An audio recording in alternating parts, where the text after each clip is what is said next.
Hey everybody, it's your girl Nail, and welcome to another episode of Simply Nail's Tiny Studio. It is Tuesday, September the 2nd, 2025. I hope that you are having a great Tuesday. I hope you had a great, long, extended weekend.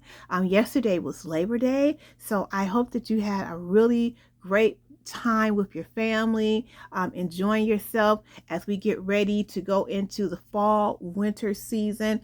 I believe the next time everyone will get a serious vacation break would be when Thanksgiving comes around. And then, Thanksgiving goes into the Christmas season and the New Year's season. So, we have, oh my God, October, November, December. Oh my God. We're in September. We have what? 3 more months or 4 more months of 2025? Wow, time is really flying. Have you noticed that? So over the weekend, my husband picked a wonderful movie for us to watch. We saw I was gonna say the Lion King.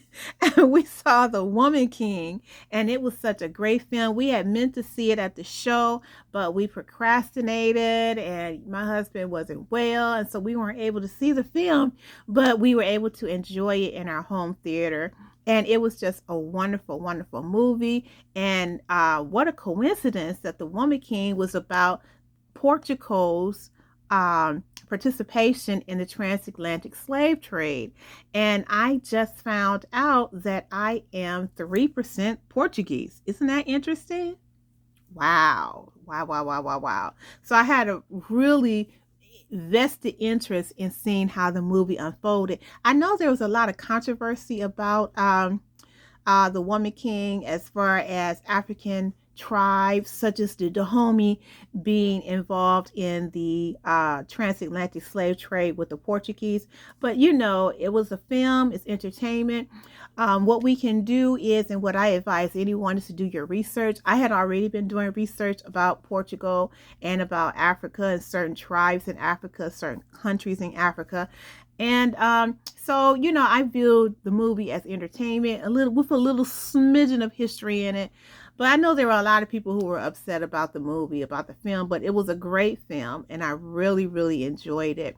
And when it comes to the transatlantic slave trade, and when it comes down to Africans being complicit in it, the one thing that I have to say about that is the African did not know about the diabolical plans that the European and the colonists had for their African slaves.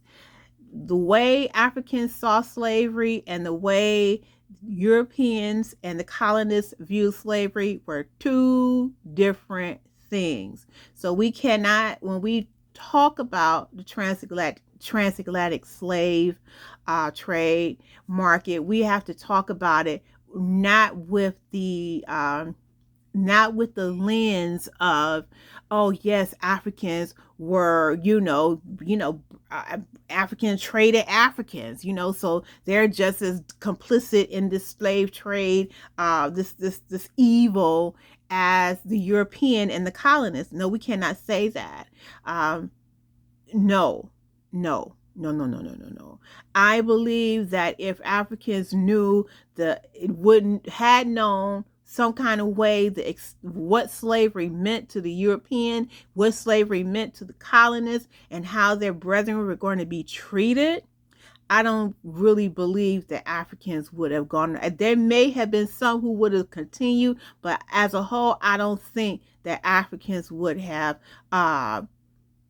felt it necessary to be involved in this type of diabolical evil, or the diabolical evilness of slavery. I really don't. And if Africans could have known that the European was duplicitous and evil, and whose intent was to plunder the continent and enslave everyone. Okay, because that's really what colonization is. It's slavery by another name. Enslave everyone, and commit murder and genocide. I really think that if Africans could have predicted that, or had known that, or had been, told this, perhaps, I don't believe that they would have even involved themselves with I don't think they would have even involved themselves with the European. I think that they would have, you know, possibly, you know, gotten rid of the European, and cast them off from the shores of Africa. I really believe that. I think that if the African, we are, in nature, we are a type of people who are humble. We're a type of people who are welcoming. We are loving. We are friendly. And the European by nature is not. And when they came upon the shores, the European was, using that phony fake face to present themselves to the African, to the indigenous peoples, and, made it seem as if like, oh, we're here to be your friend. The same thing that they did over to, they did in Australia to the indigenous people there, the way they did the indigenous people over in Brazil, the way they did the indigenous peoples over in North America, the same way. Pretend to be your friend, but then behind your back, stabbing you, bringing disease, stealing from you, genocide, all kind of stuff. You know what I'm saying? And I really believe that had the African known that dealing with the European would have caused the downfall of Africa herself, I don't think the African would have even participated in any type of business trade with the European. I really, really don't. So what's happening in the tiny studio today? I didn't come on here to talk about the Woman King. I did come on to tell you that I saw it, but I didn't mean to come on here, with a tangent about it. But I just had to say that I really enjoyed the movie. I know there are a lot of people who, felt that the movie was controversial. They didn't like it for whatever reason. And mostly the reason is because of the Africans' participation in the transatlantic slave trade. But it was entertainment. And it's really up to you as a consumer to do your own research. I know a lot of people don't do that. We have these things called smartphones, which fit in the palm of our hands, where you really don't actually have to travel to your local public library to wrestle through books and books upon books upon books to get information. You have something right here in your hand that you can use to do your research, but a lot of people don't do that. Go figure. A lot of people will not do that, and so they allow themselves to remain in a state of ignorance, and they love it. They love it there. They really do. All right, so this week coming up on the channel, you're going to see me doing various things. So you're going to see me painting this week. You're also going to see me crocheting. I have a whip here. I'm going to be showing you various whips that I'm working on. You will also get to see me making jewelry. That was something that I had planned on doing weeks ago before I had this great idea of leaving YouTube. But, I said that all the things that I wanted to do on the channel, I'm going to go ahead and do them. And, this is my slice of the YouTube world. So whatever happens here is what happens here. And I'm not doing this for anything more than I just enjoy it. And this is something that, if YouTube continues on for the next 10 years or so, what have you. And, this is something that I want to keep around for posterity. That's it. Not prosperity. So that, something that my kids and my future grandkids will be able to look back on and say, hey, that's Mima right there. That's Mima. And she's, doing what she does. She's crafting and, putting in a capsule, a moment in time, because that's what it is. It's a moment in time that I get to share, here in a tiny studio with you on camera.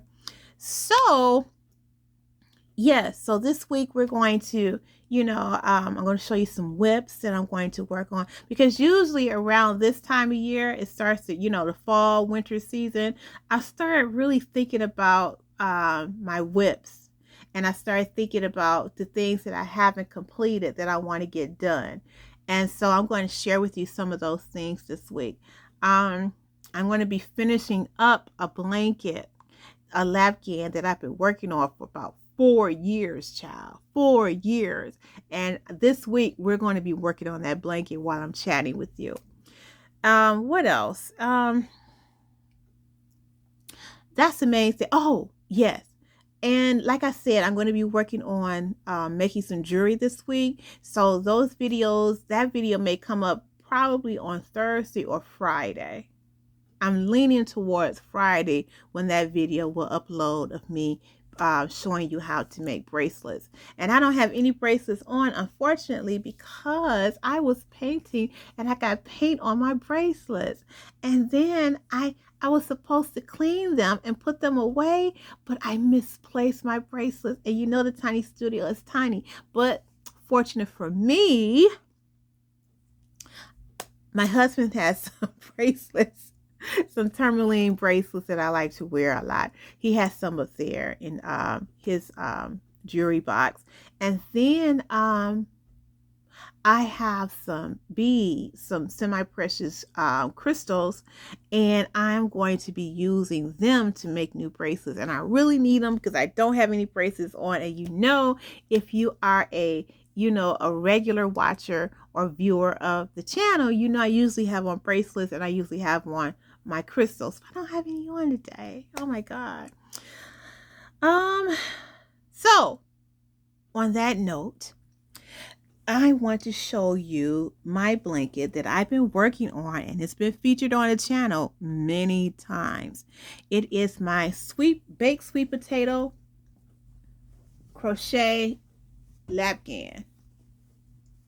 So this week you're going to see me, or you're going to watch me finish this blanket.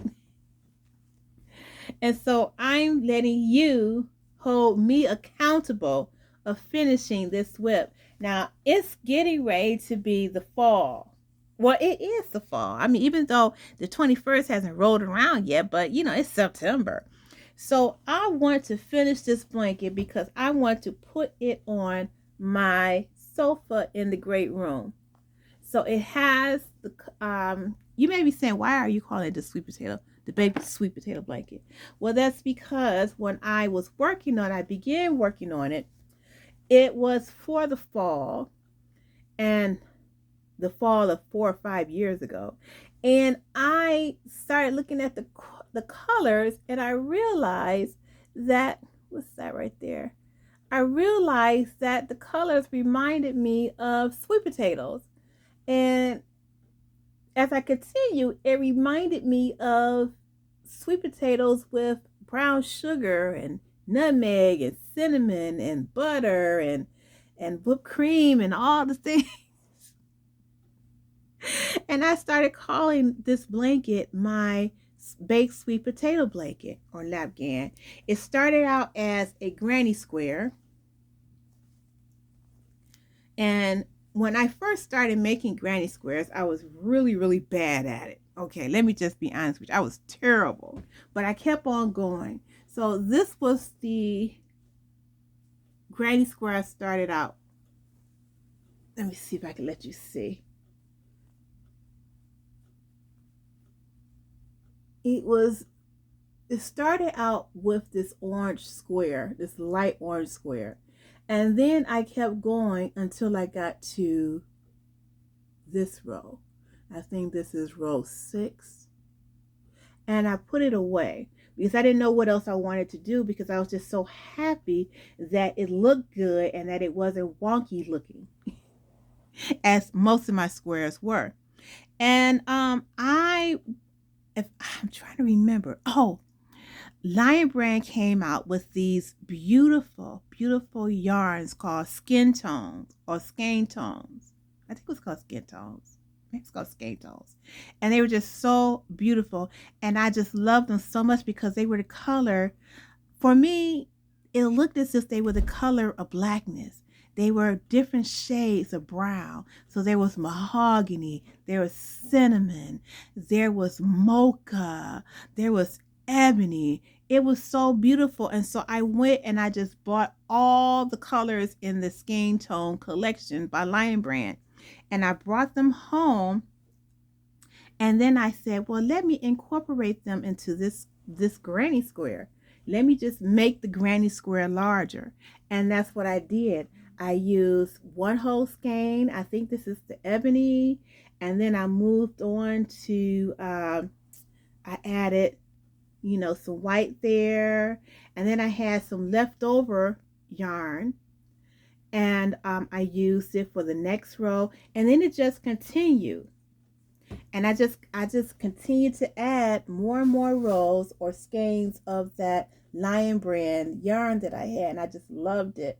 And it got, the napkin got bigger and bigger and bigger, larger and larger. And so now I'm at the end, and and what I did was I made a border, and I made a border, single crochet around the lapghan. This white there. And then I had this really cute green yarn. I had a skein of green. And so I said, well, let me use that as the border for this blanket. And it did. It looked so nice. So I have this ruffled skein around. But I haven't finished it. So I need to finish this blanket. So here's where I stopped. Maybe about last year sometime. It's been a minute since I've worked on this blanket. And because when you start to get to the trim, when you start to get to you know, working on your border, that takes time. And I like to be fancy with my borders. As you see, this is a ruffled border. And this is not, you know, this takes time. The shell border for the ruffle, it takes time. And I looked at the blanket and I said, this is gonna be a, you know, like I'm doing right now, this is like a lot.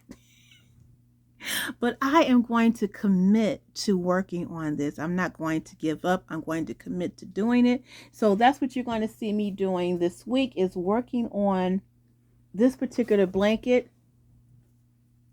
Probably what I need to do is rewind this. Look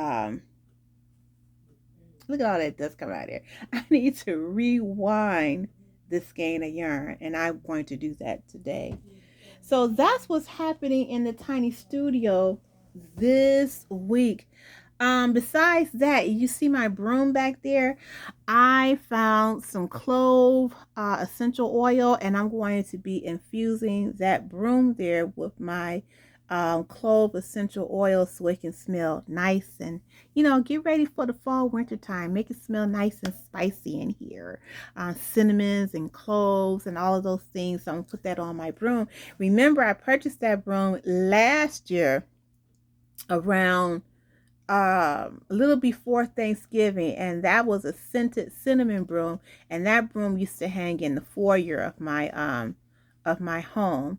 But now I'm going to put the clove oil on it, and then I'm going to rehang it so it can hang up a little bit higher, so you'll see my broom over there, and it's going to really give the tiny studio a nice smell. Hey honey, you're home. Yes.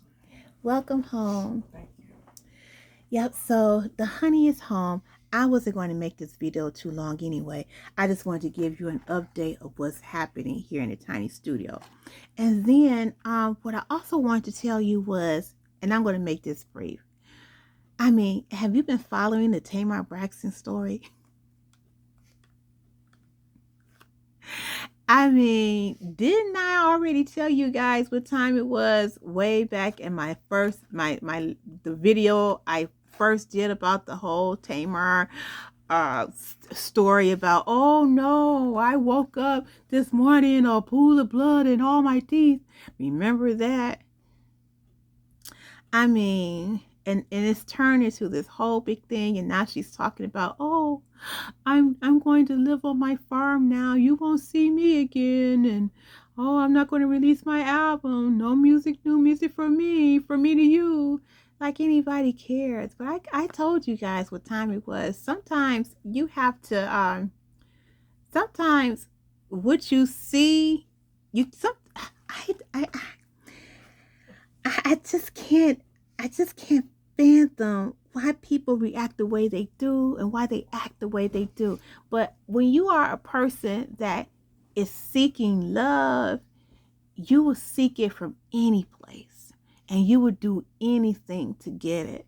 And to me, that's the Tamar Braxton story. And there's a lot of people in this world who would do anything for attention, who would do anything to get their fix of having someone come and somebody, pretend that something has happened to them, and then they get all this attention bestowed upon them. It's something, isn't that called the Munchausen syndrome, where you pretend to have something wrong with you just so you can get attention from people, medical attention from people, and you claim you have some type of disease, and I think it's called the Munchausen syndrome, where yeah, and people really, really out here are dealing with mental illness, and Tamar Braxton is one of them.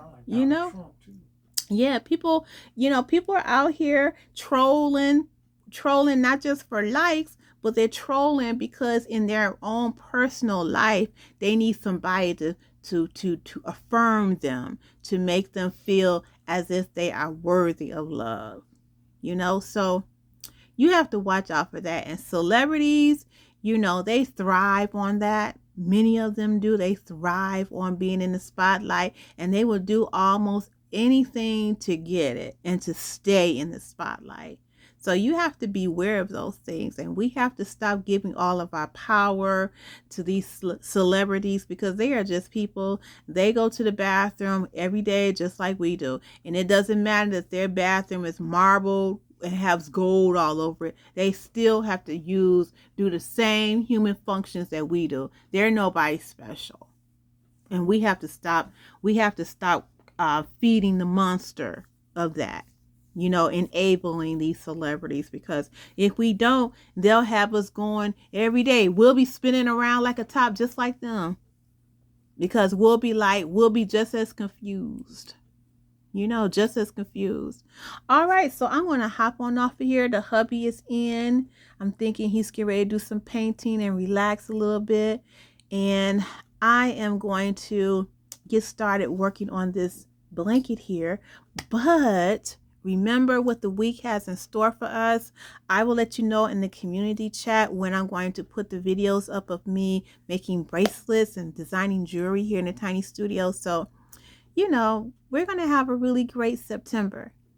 And if you have not already subscribed to the channel, please go ahead and subscribe, and also think about becoming a sustainable channel member. And I have a tiny studio lounge where I hang out with all of my sustainable members 3 times a month. So why don't you come and join us in the tiny studio lounge? And that's where I talk about a lot of different things I do not talk with you about here in the tiny studio. There are channel updates, all the things that they are privy to that you could be privy to as well if you became a sustainable member. All right, so I am out of here. I hope you have a fantastic Tuesday. I'm your girl, Nell. Don't forget to hit that like button. I'll see you soon.